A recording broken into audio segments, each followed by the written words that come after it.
Good morning, all you fine folk out there. I hope you're having a wonderful day today.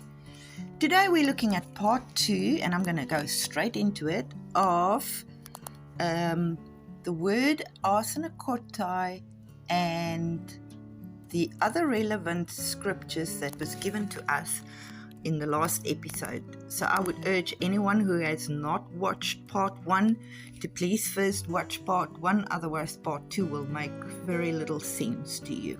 So now, instead of going to the German Bible, as if that is the original Bible, to determine why we are using homosexual in the Bible's subsequent, let's rather just go straight to the original Hebrew and Greek.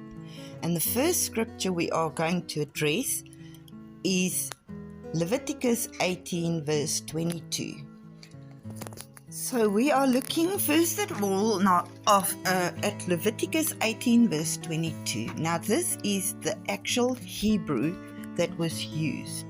Now please, before you even start trying to read this, consider the fact that the Hebrews wrote from the right to the left. They don't write like us from the left to the right. This is the original Hebrew words used. That is the pronunciation of those words, how you pronounce it. And this at the bottom is the English translation of those words. Now, take into consideration, it says, "And with a male not you shall lie as with a woman, it is an abomination." And with a male, do you see that?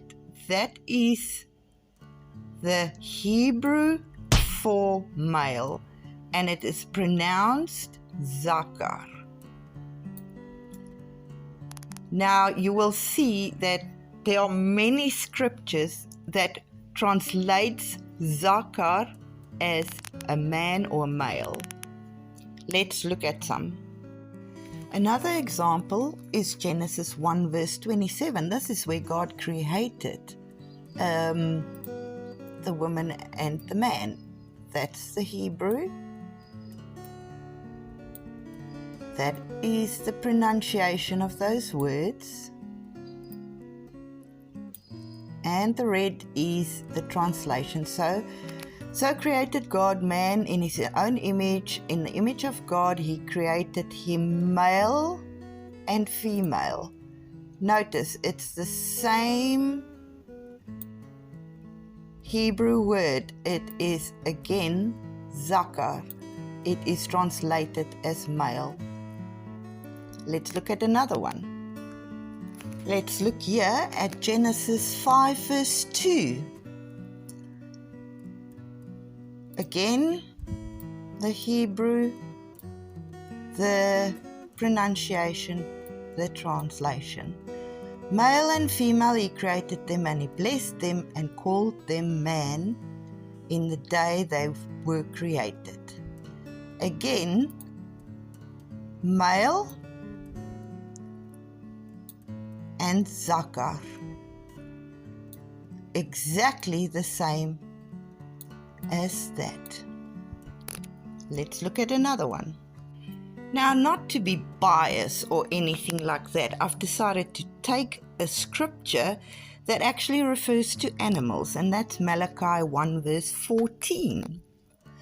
And it says here, "But cursed be the deceiver, and who has in his flock a male and takes a vow, but sacrifices what is blemished to the Lord for the king.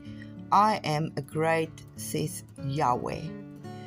Now, notice he's talking about a male goat or a male ram or something, an animal.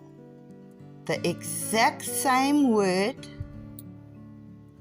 the exact same zakar, the exact same translation as a male as that. Throughout the Old Testament, throughout Hebrew, that word is being used as male. Now, if you go back to the German translation of Martin Luther and you look at what he translated that word Zakar into, he translated it into young boy. Now, let's look at what young boy would look like in Hebrew. Now, you can see here, boy as a noun would be written completely different. The pronunciation, there is no zakar there at all. There's bakar, yelet, ben, and msharet as a noun. And as a verb, boy or boy or child is referred to as na'ar. The Hebrew word for boy is na'ar or yelet in the verb form. That is not the Hebrew that they used in Leviticus 18 verse 22. They used the word zakar, which means male, and I have just shown you a number of scriptures that proves that it is always translated as male. So we can see the original word that the Hebrews used is the word zakar, which means male. Any other rendering, especially boy, there's no evidence of boy being in the scripture, and therefore boy as a translation is completely incorrect. So the English rendering here of the original Hebrew is 100% accurate, unlike the German Bible, which was referenced in part 1 of this series. Right, let's hop on to the next scripture that was referenced, and that is Leviticus 20 verse 13. Let's dive straight into that. So the next scripture that he was referencing was Leviticus 20 verse 13, and it works the same as the previous lot, that the middle one is the original Hebrew, the top one is the pronunciation, and the bottom one is the English translation.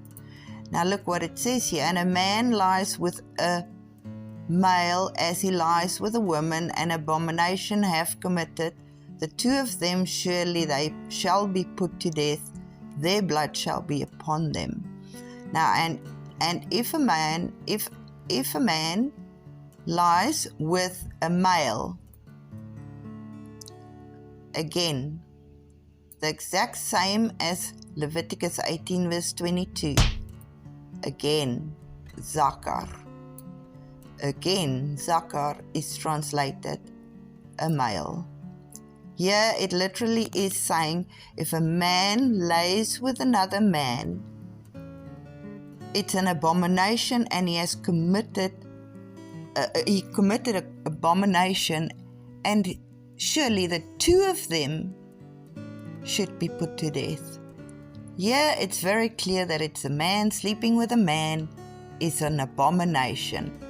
And again, the German Bible apparently rendered that as young boys. Again, that is not the young boys reference there. So ask yourself, who's translating the Greek? Who's translating the Hebrew incorrectly? Okay, the first thing we're going to go and look at is the Septuagint. Now you might ask, what on earth is the Septuagint? What happened was, as you know, our Bibles consist of an Old Testament and a New Testament. Now the Old Testament is actually the Hebrew Bible, the translation of the Hebrew Bible, and the Hebrew Bible is called the Tanakh, and that consists of Hebrew and Aramaic. So what they've done is they've gone and translated the Hebrew and the Aramaic. Basically, the Tanakh, they've went to translate into Greek. And this was done in the 3rd century BCE in Alexandria. and perhaps as late as the 2nd century CE in Palestine. When they translated the Tanakh into Greek, that new Bible translation is called the Septuagint. Now consider that it was written in 3rd century BCE or as late as the 2nd century CE. This means it was written and translated from the Tanakh long before Christianity even existed. It was also written possibly just about the time or before the time of Jesus' own birth. So Jesus would have been very familiar with this Greek translation of the Hebrew scripture commonly known as the Septuagint, and he may have even read from it, as well as other Greek and even some Aramaic translations that may have been going around at that time. So the Septuagint is older than Christianity. It's the first translation of the Hebrew Bible, known as our Old Testament, into Greek. So let's see how they translated things. Now the first thing we want to look at is, how do they write male or man in Greek? Now in Greek, they pronounce it Arsene, which probably comes from the word aero, which means as stronger for lifting. So that is a male or a man. Now if you look at how they write it, at the bottom, if we pronounce it the way we see it in English, we'll pronounce it as apeva, apeva, apoof, apoof, apoof, apuva, all that apoof things. But that's not the pronunciation. That is the way they write it. Underneath that, in the last 2 rows, you'll see how they pronounce it. Arsene, Arsene, Arsena, Arsena, Arsenes, Arsenes, Arsesen, Arsesen. That's the way they pronounce it. But the top part is how they write it. And all of that means male or Arsene, male or man. Now look at all the apuvas, apevas, apeveks. That's not the pronunciation, that is writing, how you write it. And it's all mean Arsene. Right, so let's jump back to Leviticus 18 verse 22.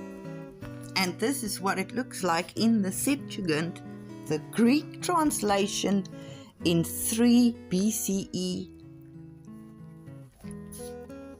And here you can see in verse 22, you can see that apuvok that I mentioned earlier. Let's hop back and see.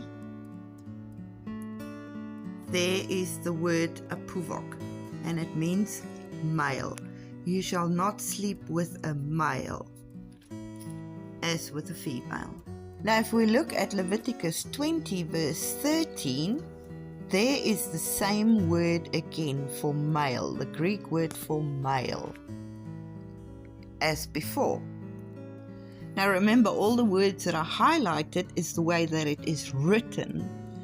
It is pronounced Arsene or Arsena and all these other different ways.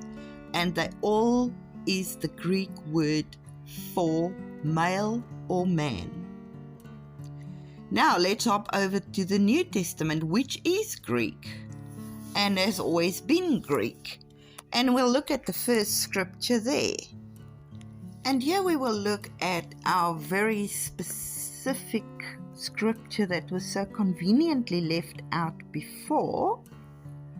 And in particular, we're going to look at verse 27. And here you will notice again, Arsene mit Arsene. Arsene mit Arsene. Remember Martin Luther's translation, man mit man?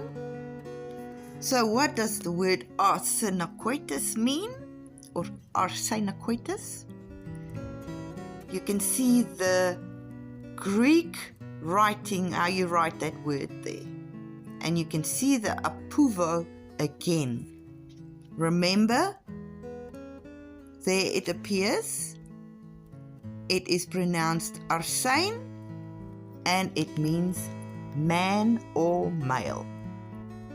Let's look at the 2 scriptures in the Bible that mentions the word arsenokoitis. But before we go there, let's just look at what koita means. Koita is the Greek word for a bed, and it is used as a bed, or as a marriage bed, or in the plural form, it refers to the repeated immoral sexual intercourse. So the word arsenokoitis has to do with males having repeated immoral sexual intercourse. That is basically what the word means. So the first scripture in the New Testament that uses the word arsenokotai is in 1 Corinthians 6 verse 9. And you can see the word here. Again, the same apuvo as we referenced before.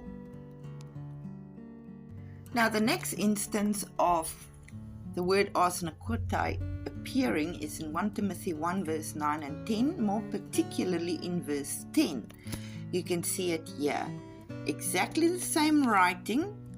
The translation is arsenokoitas, which means male bedding other males, having sexual relations with other males. There is no doubt that the Bible and the modern day translations using the word men sleeping with men or homosexual, which is ultimately the same thing, is still the correct translation. I have noticed that every other person who has been arguing the word arsenokoitai has never used the actual Greek to defend their case. Look at our previous episode, how he used the German to try and defend his case. Last but not least, I would like to address a comment that was made to me that insinuated that I got it wrong biblically, even though I have not addressed the word arsenokoitas yet at that point. Apparently I already got it wrong. But Paul used the word arsenokoitas, which is sexual predation, not homocoitus, same-sex acts. Now that is just so funny anyway, because first of all, I've just done this whole episode on showing you that arsene means male, coitus means bed, bedding with other males, sexual intercourse. So literally, Paul used the word arsenokoitis, which means male sleeping together. It does not talk about predation. Predation is someone preying on the innocent. Whether it's an innocent man or innocent child, it's not talking about predation. The previous scriptures I've given you said that both should be killed. Both people should be killed. Other scriptures said that they shall receive penalty for their error. If you're talking about a victim here, why should the victim be stoned to death? It's not talking about predation at all. The fact that it says penalty for their error means it was consensual. A victim will never consent. Otherwise, he won't be a victim. Next up, she says that he used the word arsenokoitis instead of, or not homocoitus, which she is translating as same-sex acts. Well, the reason Paul never used the word homocoitus is probably because it doesn't exist. There is no such word as homocoitus in the Greek language. Let me show you why. that word doesn't exist. In the Greek, homos means same. It just means same. It doesn't say same what, it just means same. And that's the same in Latin as well as English. Let's look at the English one to start with. Here we have homosexual. Homo meaning same. Now you ask yourself, same what? Same sex. That describes what is the same. People of the same sex having relationships and intercourse with each other are homosexuals. Now let's use the same translation for homo coitus. Homo meaning same. Coitus meaning bed, or basically implying sexual relationships. Now ask yourself, same bed or same relationships, sexual relationships. Same what? Having sexual relationships. It doesn't identify a thing or a person. Is it even talking about human beings? Is it talking about same species of animals shouldn't have sexual relations? Is it talking about same races or the same families? And that is why the word doesn't exist, because it doesn't identify anything or anyone. So you are creating words in the Greek that doesn't exist, never existed, and never will exist, because grammatically it just doesn't make sense. That word does not make sense in the Greek at all, so it will never even exist. So what are the actual words in Greek that are being used to describe homosexual or homo? Let's look at that. So in the Greek, you've got the three options to use to describe homosexual. And look at that middle one, Arsenokotai. So for Paul to have used Arsenokotai is not incorrect, because out of the three that describes homosexuals, he used one of them. Please note that I'm not the author of this translation. I noticed there are some very derogatory terms there, but I'm not the author of this translation, and I do not take any responsibility for the way that they've translated those Greek words. So we have seen that the Hebrew word zaka has always been translated as male, because in Hebrew it means male. And we have seen that the word arshen in the Greek means male and has always been translated as male. There is just no way around that. It is my intention to leave this topic over as an open-ended discussion in case there are further questions that I can address in future videos. But for now, I thank you for watching, and I will meet you on the other side.